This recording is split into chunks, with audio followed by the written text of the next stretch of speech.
Rajasthan NSUI के प्रदेश अध्यक्ष विनोद धाकड़ जी, youth Congress के प्रदेश अध्यक्ष रवि पूनिया साहब, इस मंच पर सभी विधायकगण, सांसदगण, पूर्व मंत्रीगण और कांग्रेस पार्टी के युवक कांग्रेस के एनएसयूआई के तमाम जो साथी आज मौजूद हैं, मैं सबसे पहले धन्यवाद देना चाहता हूँ एनएसयूआई को कि इस छात्र संघ ने पहल कर आप सबको आमंत्रित किया, मुझे भी यहाँ पर आमंत्रित किया। और साथियों, जिस मुद्दे को आज पूरा राजस्थान, पूरा देश बहुत गंभीरता से ले रहा है, मुझे खुशी है कि नौजवान और आने वाली पीढ़ी इस मसले को समझ रहे हैं। ऐसा भी संभव था कि सरकार का आवेदन, कोर्ट का आदेश आ जाता और किसी की नज़र में नहीं पड़ता, क्योंकि कोर्ट बहुत सारे आदेश पारित करते हैं, सरकारें बहुत सारे एफिडेविट कोर्ट में जमा कराती हैं। लेकिन इतना गंभीर मुद्दा है कि पूरे देश और दुनिया की नज़र आज इस बात पर टिकी हुई है कि हजारों साल पुराना राजस्थान सहित गुजरात, हरियाणा और दिल्ली में जो अरावली की पर्वतमाला है,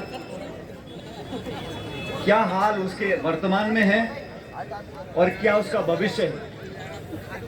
अरावली पर्वतमाला सिर्फ एक पहाड़ों का समूह नहीं है।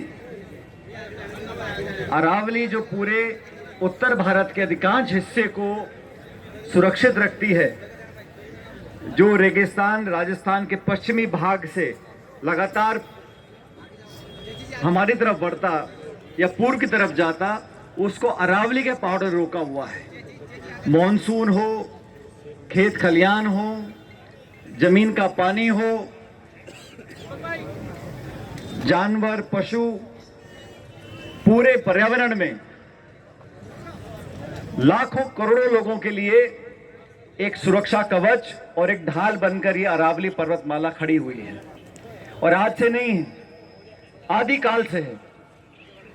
लेकिन इस बात पर हम लोगों को चिंतन करना होगा कि क्या मजबूरियां हैं, क्या कारण हैं कि सरकार पिछले 5-6 दिनों में, केंद्र की सरकार, राजस्थान सरकार बार बार स्पष्टीकरण कर रही है, प्रेस विज्ञप्ति जारी कर रही है।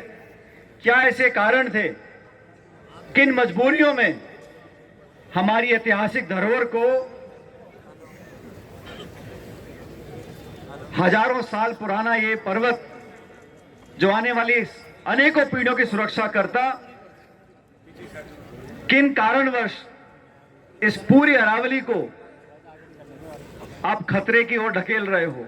आज भी सैकड़ों जगह अरावली के पर्वतों में अवैध खनन चल रहा है। बच्चा बच्चा जानता है। आप कोर्ट में क्या हलफनामा देते हो अलग बात है, आप धरातल पर जाकर देखो तो सैकड़ों लोग न जाने किसके दबाव में, किसके आशीर्वाद से लगातार अवैध खनन वहां चालू है। जब अवैध खनन को आप रोक नहीं पा रहे, अवैध खनन को रोक नहीं पा रहे और कोर्ट में जाके सरकार बोलती है कि जो 100 मीटर की पहाड़ी है उसको अरावली पर्वत माना जाएगा, उसके नीचे वाली पहाड़ियों को अरावली पर्वत नहीं माना जाएगा। मुद्दा बड़ा छोटा सा और संक्षिप्त है। एक विलायती श्री मर्फी ने यह मापदंड तय कर दिया कि 100 मीटर का पर्वत अरावली कहलाएगा। और forest survey of India, FSI ने रिपोर्ट में कहा है कि इन चारों राज्यों में जितने अरावली श्रृंखला में पर्वत आते हैं, 1,18,000 पर्वत 100 मीटर से कम है और 100 मीटर से ज्यादा 1,048 पहाड़ है। मैं दोबारा बोलता हूं, जितने भी पर्वत हैं, 1,18,000 जो पर्वत है वो 100 मीटर से कम है और मात्र 1,048 पहाड़ है जो 100 मीटर के ऊपर है। मतलब जो अरावली की परिभाषा है, इतनी चतुराई से उसको कोर्ट से मनवाया गया है कि अधिकांश एरिया असुरक्षित हो जाएगा। और अब सरकार बोलती है हम बैन लगा रहे हैं। अरे बैन तो 2002 से है। बैन लगाने से कुछ नहीं होता, आपकी नीयत साफ होनी चाहिए। बैन आप कितने में घोषित कर दो, आज भी वहां पर लोगों को पैसा खिलाओ और कोई पहाड़ी खोदने को रोकने वाला नहीं है। सरकार बार बार बोल रही है हम अरावली को नुकसान नहीं पहुंचने देंगे। अरे नुकसान तो पहुंचा हुआ है। आप तो ये बोलो कैसे वहां पर हम पेड़ लगाएंगे, संरक्षण करेंगे, पुनर्जीवित करेंगे।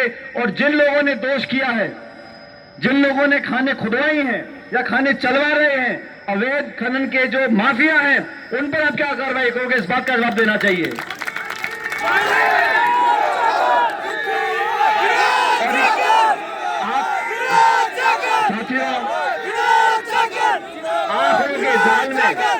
आंकड़ों के जाल में लोगों को भ्रमित करने की कोशिश की जा रही है। आज कौन नहीं जानता कि उत्तर भारत में, एनसीआर में, दिल्ली हरियाणा में भीषण प्रदूषण है। बुजुर्गों को, बच्चों को लेने, सांस लेने में दिक्कत हो रही है।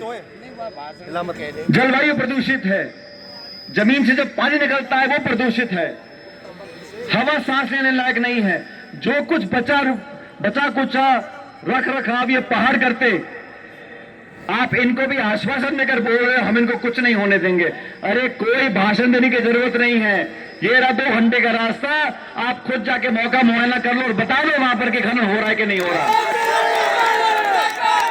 इसलिए ये मुद्दा किसी एक दल का नहीं है, ये मुद्दा किसी एक विचारधारा का नहीं है, ये मुद्दा राजनीतिक भी नहीं है। और हम लोग राजनीति नहीं चाहते। सारे समाज के लोग, वर्ग, धर्म, जाति, भाषा, उससे ऊपर उठकर आने वाली पीढ़ियों के लिए इस अरावली को सुरक्षित रखने के लिए कौन जिम्मेदार रहेगा, इस बात को तय करना चाहते हैं। मेरा आग्रह केंद्र सरकार से, राज्य सरकार से कि कृपया करके सुप्रीम कोर्ट को दोबारा आवेदन करें, परिभाषा को और विस्तारित करें, ताकि जो पहाड़ खोदने के लिए लोग हाथ मलकर बैठे हैं, जिन लोगों को वहां कौड़ियां काटनी है, जिन लोगों को पत्थर निकालकर मुनाफा कमाना है, अरे कितने लोगों को मुनाफा होगा? 200, 500, 800, 1000। लेकिन करोड़ों लोगों की सेहत और जान पर जो खतरा मंडरा रहा है, उसके लिए कौन जिम्मेदार होगा? इसलिए हम सब लोग मैं धन्यवाद देना चाहता हूं विनोद जी को, एनएसयूआई को। अलग अलग जिलों में, अलग अलग राज्यों में समाज सेवी संस्थाएं, पॉलिटिकल पार्टियां, नौजवान अपने आप इस मुद्दे को उठा रहे हैं।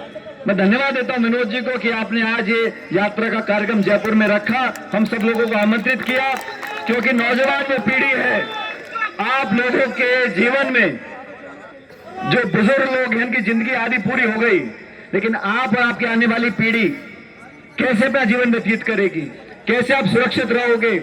अरे खान खोदने से, पत्थर निकालने से, गिट्टी बनाने से, क्रशर लगाने से आप 2-5 रुपया कमा सकते हो। और ये बात 100 मीटर का नहीं है, ये बात 100 मीटर की नहीं है, ये बात आने वाली 100 पीढ़ियों की है कि हम क्या छोड़ के जाएंगे उनके लिए। इसलिए आप सबसे आग्रह है कि शांतिपूर्वक तरीके से सरकार को मजबूर करना हमें आता है। राहुल गांधी जी के नेतृत्व में जब ये 3 काले कानून लाए थे, कांग्रेस पार्टी ने राहुल जी के नेतृत्व में आंदोलन किया था। जब ये भूमि अधिग्रहण कानून को बदलना चाहते थे, तो संसद के बाहर राहुल गांधी कांग्रेस पार्टी ने इनको मोर्चा खोला था, हाथ खींचने पड़े थे। और मुझे पूरा विश्वास है जो आज माहौल बना है, जो नौजवानों को आज समझ में आ गया कि हमको बहला फुसला के झूठे आंकड़े प्रस्तुत कर आश्वासित कर हमारे से खिलवाड़ करना चाहते हैं, इस बात को हम होने नहीं देंगे। तो आप सब लोग, सारे साथी मिलकर सरकार पर दबाव बनाओ, और गांधीवादी तरीके से दबाव, जो जनता का दबाव होता है, उसके आगे बड़ी बड़ी सरकारें झुक जाती हैं। मुझे पूरा विश्वास है कि जिन बातों को लेकर हम आज सड़कों पर उतरे हैं, केंद्र सरकार को निश्चित रूप से नौजवानों के सामने झुकना पड़ेगा और कोर्ट में जाके बोलना पड़ेगा। हम इतना चाहते हैं कि अवैध खनन और खनन को रोका जाए, पूरी अरावली की परिभाषा को पुनर्विचार दिया था आपने, जो एक्सेप्ट किया है उस पर पुनर्विचार करें। और आने वाले समय में जनता भी देख रही है कि कौन वो लोग हैं जो हमारे साथ खड़े, कौन हमारे साथ नहीं खड़े। इसलिए आप सबको आमंत्रित किया। आप सब नौजवान साथी यहाँ पर आए, मुझे भी आने का मौका मिला। हम सब चलेंगे, जनता का ध्यान आकर्षित करेंगे और दबाव बनाएंगे कि भाजपा की सरकार हमारी बातों को माने और हमारे अरावली पर्वत हमेशा के लिए सुरक्षित रहे। आप सब लोगों का बहुत बहुत धन्यवाद। राम राम।